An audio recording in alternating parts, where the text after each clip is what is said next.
You got to call audibles at the line of scrimmage. And Coach Herm, that's right.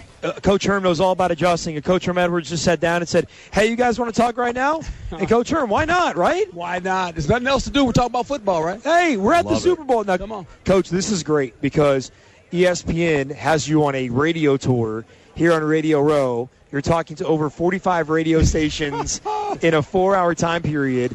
The campaign that you're doing is #Hermathon. ESPN sent out a press release, and the photo they use in the press release is you with us, interviewing with us. Big. New York City, big. That's right, baby. Well, remember the studio we were in? Yeah. It was like the closet at ESPN. That I had never known about. I've been there 6 years. Yeah, we were in that studio from 1979. There's panels falling off the wall, and that's the photo they used. We can tell you guys got a classy radio show. That's why we put us in there. That's right. Yeah, just put them in that one right there. They'll be fine. Yeah, look, Levack can't ruin that carpet. and they chose Levack's face as the one to show too. They got my back. That was the biggest surprise. Well, I knew I wasn't going to draw away from Herm. Everybody was going to look right at Herm. I got you. Coach Herm, the fire alarm went off at the Patriots Hotel. Do you guys ever have big games that fans would mess with you guys and fire alarms going off? Have you ever experienced that as head coach? That's all good. That's part of it. You know, it'd be interesting if they stay there before the game.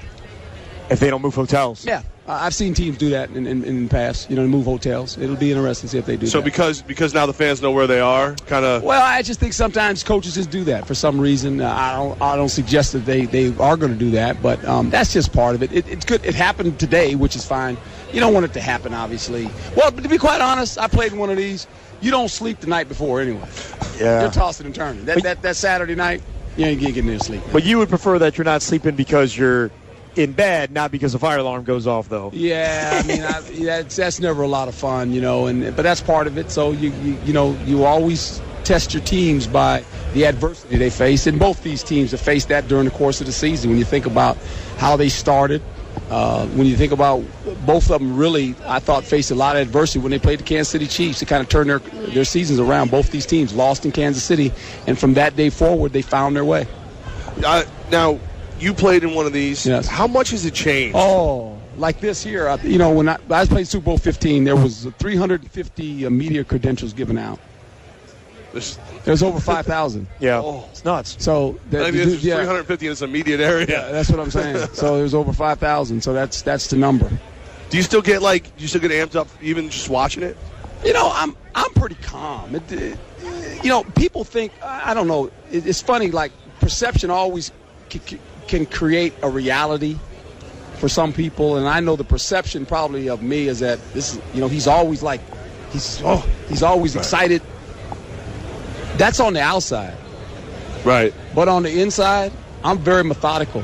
I'm really calm. I mean, like really, really calm. So you're like the reverse duck, where the duck looks like he's calm and the feet are going under the surface. The more panic, the better. For me, because I know what happens to people that get into the mode of panicking. They don't make good decisions. So I'm very, very calm, and it probably comes with my ability to play corner. I learned that playing that position, that there's a calmness that you have to have. Because you line up, and think about this, every time you break the huddle and you walk out there, this could be the play to lose the game. See, people don't realize that. Right. I mean, that's the job. That's the job that's required. I mean, and it doesn't matter if it's the first play or the last play. It's that every play is important, and how you go about your business and your ability to stay calm in the moment really will reflect how you play. And so that's kind of how I measure my mindset. That's always my mindset. I'm a very mentally tough guy.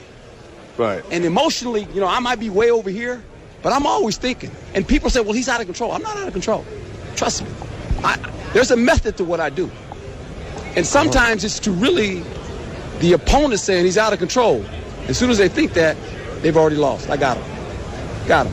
Coach constant mind games. Love it. Coach Herm Edwards with Armen and Levack, 104.5 The Team. Marshawn Lynch today went off at the media, said, this is what you guys make me look like. It's because of you that you give fans this perception of me.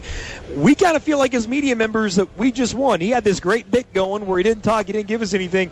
He just gave us a lot of stuff today. If he would have stayed strong, maybe he makes a bigger statement. Well, I wish that he has an obligation, obviously, to talk to the media. And bigger than that, I would tell him this, is that you do a lot of work in Oakland. And I know this, as far as charity.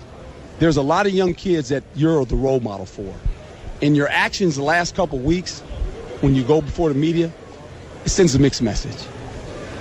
And I think he's going to have to realize that going forward. And do you want him on your football team?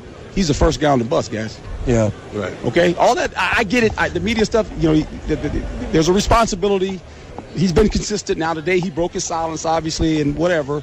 I thought yesterday some media folks took some shots at him that were a little bit over the line. And that makes the media people look bad. I happen to be a media person now. Yep. There were some things said to this guy when he was doing his little deal that I would say this. Ask him that behind closed doors and see what happens. They wouldn't have the courage to ask him that. Yeah. And I think sometimes we have to realize that too. Even though we might not like the way a guy is doing it, we have to be professionals as media people as well. I mean, we're responsible for our actions as well. Right. And so, there goes both ways. So that's how I look at it. Yeah, I mean that's kind of what we come to ourselves is he was looking good because of those terrible comments. Even I'm sitting here going, you know what? Leave the guy alone. Don't bother him anymore. He's not giving you anything. And now he kind of opened the door now for these guys who just needle at him. Now they know they got to him. Yeah, and I think going forward, it's a lesson that we can all learn. I think it's a lesson for players. But he's been consistent. I know one thing. The players love him. Yeah. And at the end, he's going to play football. He might not have a radio show. Right. That's okay. Right. Yeah. Right. Okay? He got a Progressive commercial, though. It's pretty good. Coach Herm Edwards with Armen and Levack, 104.5 The Team. Coach, who's going to win the Super Bowl? I'm going to go with the team that won last year. Yeah. Defense, is that why? They showed up again, right? Yeah. Until somebody beats them, they're the champs. Yeah. I mean, that's my rule. And I think as big as the legacy of Tom Brady will be and Coach Belichick, whether they win this game or not, their legacy is great. We're losing sight of Seattle's legacy. And no one's talking about that, what these guys can accomplish. How about Russell Wilson? His third year as a starting quarterback can win back-to-back Super Bowls. This defense will go down as one of the best defenses in pro football in this century. Okay, so this is what they're looking at. No one's talking about that. Right. Those players get that. They're sitting there in Seattle going, hey, boys, we got a little something here that we can get started too. So I'm going to go with them right now. And if New England wins, that's not going to surprise me. I'm not going to say, well, hey, I don't bet money. I don't really have a favorite team. I pull for coaches and players that do it right. I just want a good game.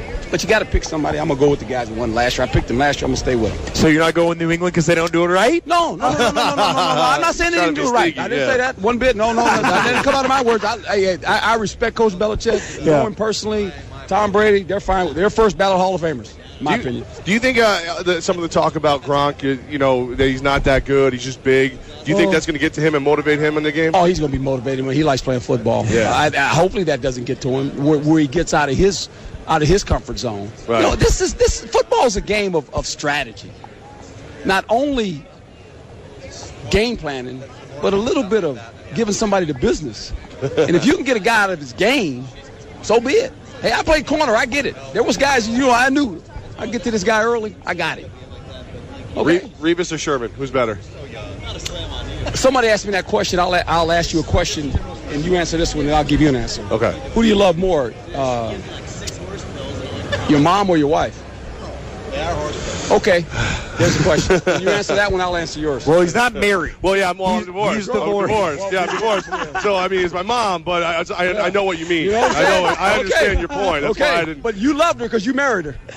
Yes. Okay. Yes. Okay, so that and I always say that. So you say you can't go wrong. No. I got you. No. Coach Herm, Tiger Woods, Phoenix Open Saturday. You going? You want to party with us? We're going to be on the 16th hole. I'll be back in Bristol. So you're out of here. Somebody's got to be on the mothership. Hey, baby, when are you getting out of here? I'm actually Saturday. Okay. And, I'll be back there, and I'm in studio Sunday morning at 6 o'clock, I think I'm on. Wow. I'm there all day. Coach, we're reviving the 5. Can I get a high five from you? Yeah, come on. Beautiful. I got you too, baby. Thanks, Coach. Herm, we love you, man. Good seeing you guys. Hey, good to see you too. Thank you very much. Thanks for coming on. Coach Herm Edwards with Armen and Levack on 104.5 The Team.